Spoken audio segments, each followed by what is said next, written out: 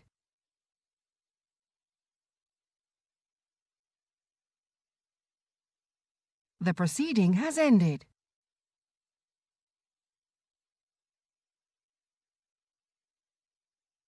The proceeding has ended.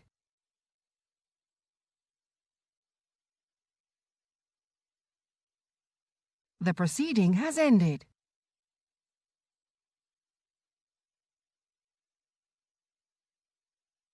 The proceeding has ended.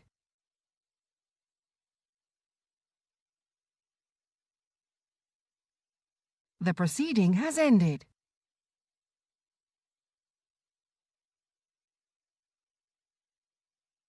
The proceeding has ended.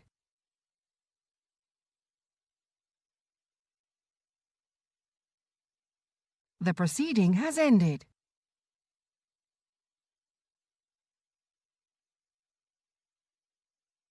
The proceeding has ended.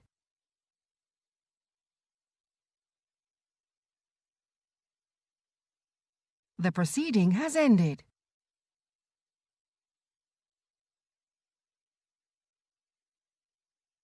The proceeding has ended.